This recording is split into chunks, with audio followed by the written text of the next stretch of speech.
ndabahaye ikaze mwebwe mwese muriko murakurikirana imbonesha kuri yanyu BCV Burundi.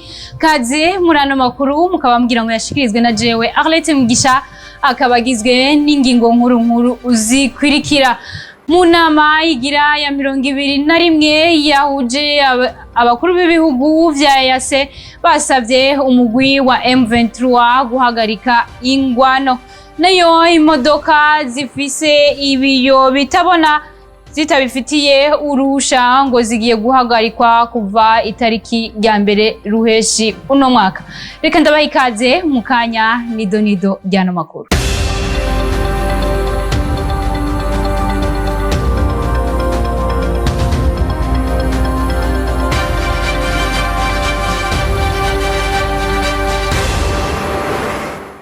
Sangwa ikaze kandi kuri mwebwe mwese muriko muradukurikirana nkuko nari mpejeje kubamenyesha kuva igenekerezo rya 2 Ruheshi uno mwaka nta modoka ifise ibiyo bitabona izosubira kurangwa mwibarabara itabifitiye uruhusha. Ni nkuru ya mugenzi wacu Nyandwi Raphael. Genda ukureko nyakubwa.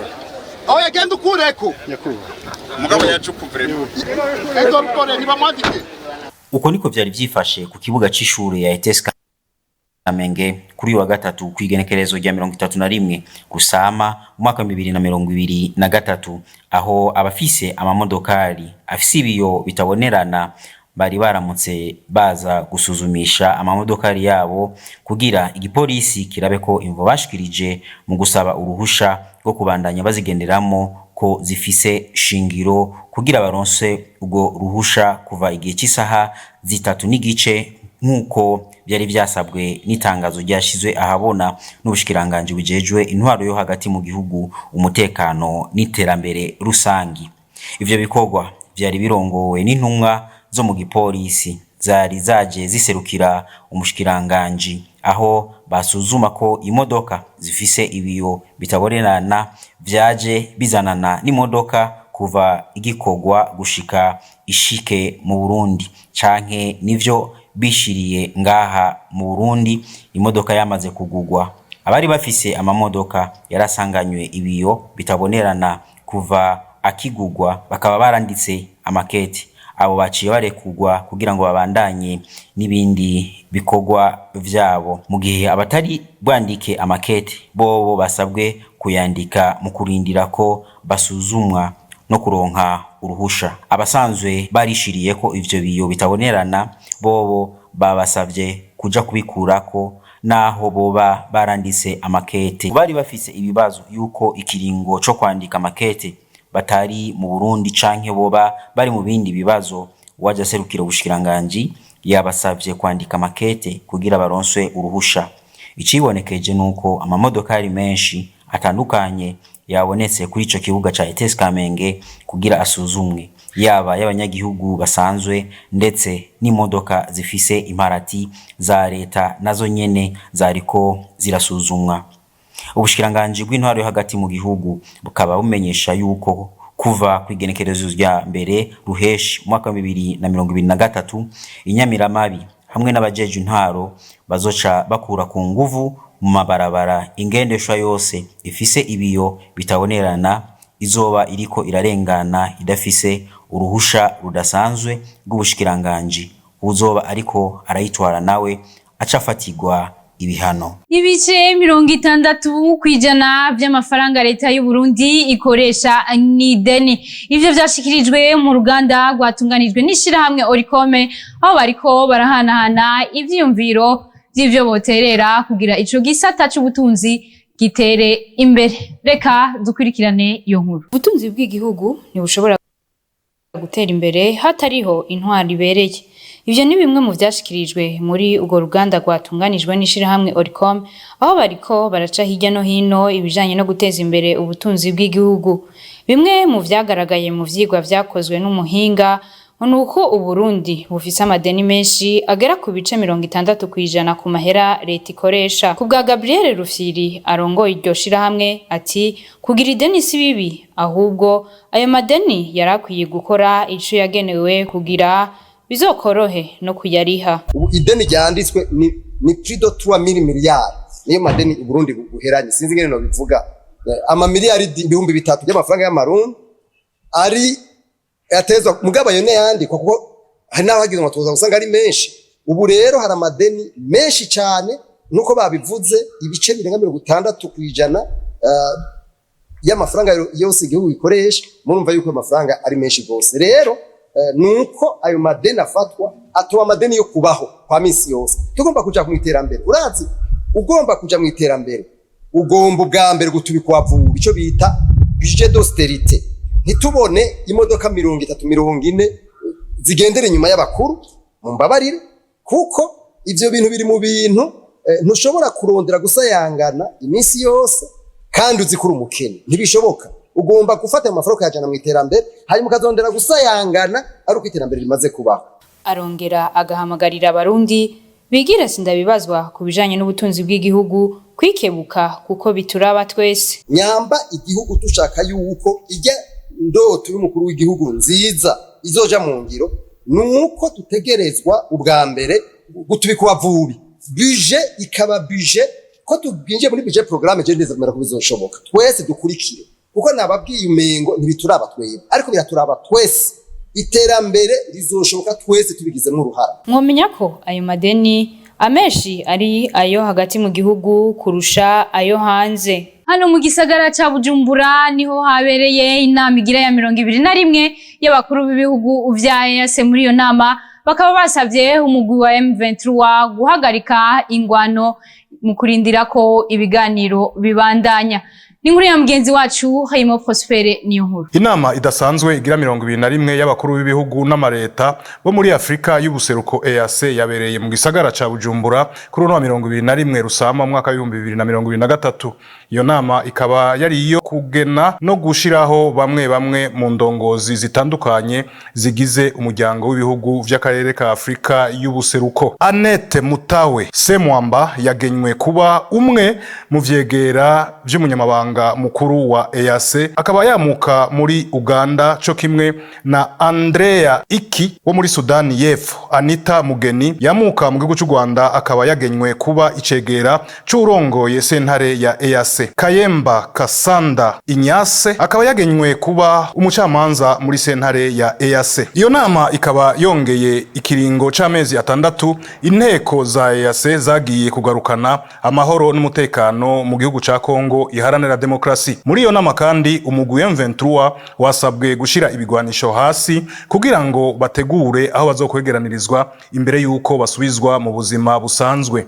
Iyo nama idasanzwe igira 21 y'abakuru b'ibihugu n'amareta ikaba yitabwe n'umukuru w'igihugu cy'u Burundi Evariste Ndayishimiye ari nawe yarayirongoye, umukuru w'igihugu ca Kenya William Ruto, Barnaba Mariale Benjamin umushikiranganje w'imigenderanire wa Sudani y'Epfo, icegera c'umushikiranganje wa mbere wa Uganda Rebecca Atwaka Kadaga, Edouard Ngirente umushikiranganje wa mbere w'u Rwanda Honorable Antipas Mbwasa umushikiranganje w'injira rya Kongo iharanira demokrasi muri EAC ari kumwe n'umushikiranganje wa leta Serge Chibangu hamwe n'icegera c'umukuru w'igihugu ca Tanzania Dr. Philippe Mpango, hatibagiwe umunyamabanga mukuru wa EAC Dr. Peter Matuki. Ibikorwa by'inama igira 21 idasanzwe y'abakuru b'ibihugu n'amareta bagize umuryango w'ibihugu vya Afrika y'ubuseruko byari birongowe n'igihugu c'u Burundi mu gihe igihugu ca Sudani y'Epfo arico cafata ivyegeranyo. Umuyobozi w'ishirahamwe Regideso arahumuriza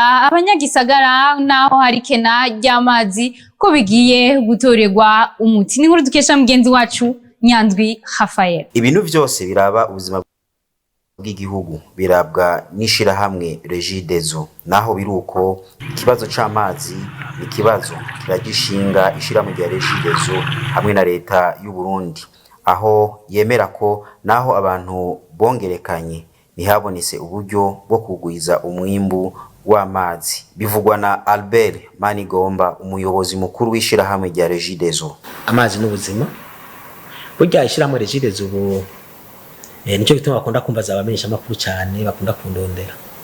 Ibintu byose biraba ubuzima bw'igihugu muri kuri Regideso: amazi, umuyaga nkuba, ibitoro. Rero ivyo ni ibintu bikora cyane ku buzima bw'igihugu no ku buzima bw'abene gihugu. Amazi n'ubuzima turabizi cyane ko amazi ari ubuzima. Mugabo nk'undi ko ndababwira nk'umuyobozi mukuru wa Regideso, turafise ikibazo c'amazi, c'umwimbu w'amazi nama nabivuze. abenegihugu bariyongereye cyane mu gisagara cya Bujumbura. Hanyuma Regideso na leta ntivyakurikirana uwo murindi wo kugwiza amazi. Aho amazi menshi dukoresha nk'ibice birenga 45 biva muri Tanganyika kuri ya station de pompage SP1 ihereza SP2 akwiradiyo. Ivyo iyo station yari yagenewe guhereza abenegihugu amazi bibujumbura gushika mu 2005. Ni kuvuga abantu biyongereye ko inyuma y'u 2005 bisigura ko atamazi bafise. Rero ayo makenya yari yagenewe abo bantu niyo tusabikanya igisagara cyose. Naho biruko umuyobozi mukuru wa Regideso araremesha abanyagisagara yuko ico kibazo kigiye gutorerwa umuti. No baremesha cyane kuko ikizere kirahari. Muri no bije y'uno mwaka ndiko ndategura hariho nateguye ko hariho inzuzi ziva mu misozi tugomba gutreta. Muri bije no mwaka nzobishiramo tugomba gutreta amazi tubona azoduhereza inusu ya y'umwimbo twasanzwe dufise. Tuzogira ishoka byose turabe yuko iyi bije umwaka wa ane budgetaire ya 2023-2024 izohere ayo mazi twamaze kuyahingura dushobore kuyaheza bene gihugu. Umuyobozi mukuru wa Regideso akaba yavuze ko bagiye kugura amamashini asunika amazi, ivyo bikazotuma ikibazo c'amazi gitorerwa umuti ku rugero runini.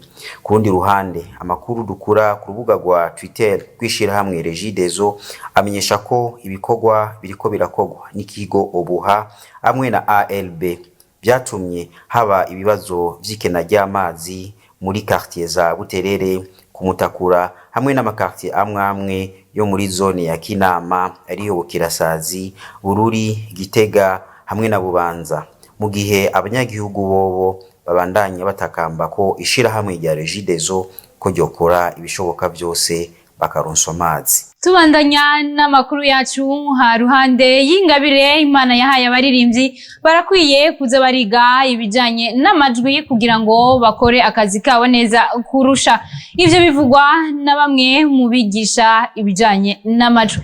Ni nkuru ya mgenzi wacu Ange Cherissa Nzeyimana. Guhuza amajwi atandukanye ukayavanga ugashiramo irya mbere irya kabiri n'ayandi ni umuziki uryoha kurusha nubwo muri kino gihe abarinzi benshi batazitwararika. Vugwa n'umurinzi akongera akaba umwigisha mu ishuri ry'amajwi Hakizimana Divin Shutera hamwe n'umurinzi Pasi Nzitonda asanzwe ari umuhinyanyuzi w'amajwi n'amasanamu. Clear harmony, donc kuba kumwe kw'amajwi atanimwe yumvikana ariko humvikana ijwi rimwe.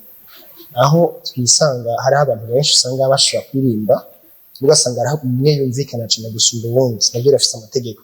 Mugabo guhuza amajwi n'ayandi bituma turonka sekise harmony, donc kuba ku buringanire bumwe bigatuma donc dushobora kuronka ikintu bita backing voice bitandukanye na lead voice. Hari ubwoko bwinshi bw'amajwi, hariho soprano, hariho alto, tenor na bass ni bamenyereye, ndongera kindi bita suspend. Maze yuko ayashobora kuyateranya akora ikintu bita backing voice baronka harmony nziza cyane, ariko biryoshe cyane. Ariko turafise amategeko ingene ushobora kuyatondeka ayo majwi.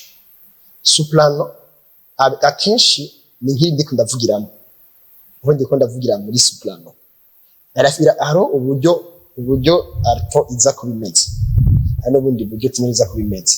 D'après la musique ariko tuyitora ku maccord ubu mfata ndi nko muri do ni 1 donc ndashobora guturamo ijwi rya mbere.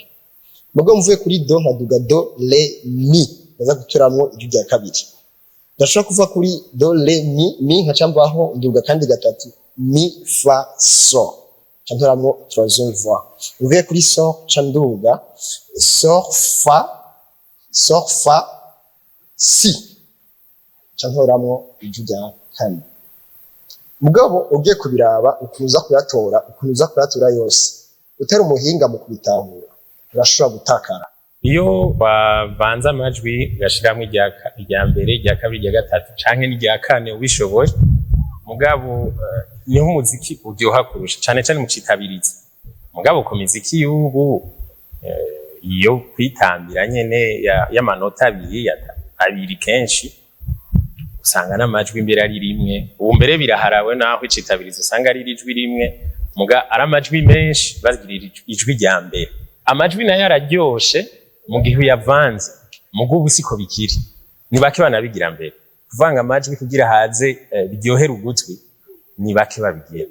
Ariko je nkaje mu miziki yanje ndaca yapanga no hagati yajya mu bitero nshaka gushimikira ku ijambo ndongera ku ijwi rya kabiri n'irya gatatu kenshi cyane. Hakizimana Shutera na Pasi Nzitonda bahamagariye abaririmbyi muri rusange kurondera ubumenyi vyerekeye amajwi kugira baze barashira uburyohe bukwiye mu miziki yabo. Urashobora kuba ufise ingabire mugabo utazi amateka agenga iyo ngabire, tuza kuvyiga kugira ngo bidufashe mu kumenya amategeko akugenga mu kubikora, kugira ngo ushobore gushika ku buhangiro canke kuri vision ushobora gushika vyiza wo kwiga ukarestaura ubwenge bwawe kagira bagage ikwiye n'ivyo bikora kugira ngo ushobore kwiteza. Bavanga amajwi mugapana cyane kuko sino umuziki ucumenga no wa eglise nta kujya ko muri rap hajya tuzatura amajwi tuzatura ya dubla haya mu kuririmba rero ucushira kwijya kabiri n'ijya gatatu, ariko ahantu hake cyane apana mu muziki wose apana mu kitabirizo cyose ucumenga ni Quran ori buri gukora umuziki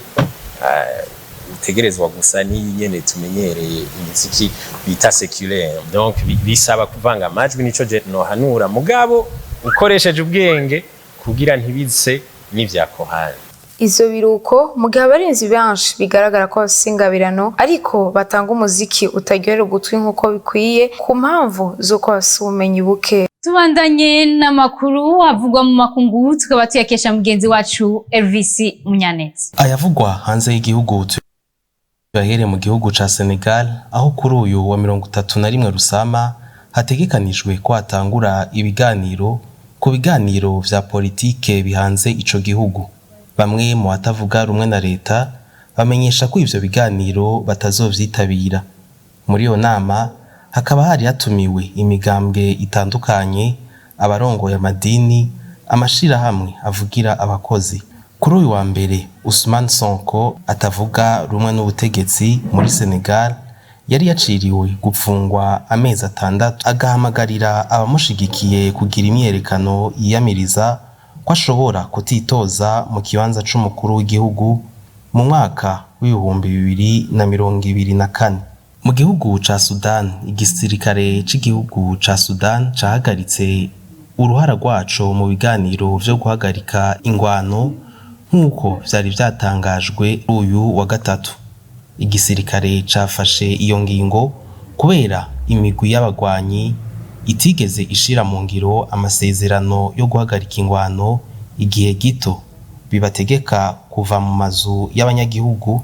Iyo migwi ikaba yarenze ayo masezerano inshuro nyinshi. Ayavugwa muri Ukraine, igitero cabaye mw'iri joro ahantu hari iyororero ry'inkoko mu gace ka Luhansk mu gihugu ca Ukraine cahitanye abantu bagera kuri 5 abandi 19 barakomereka.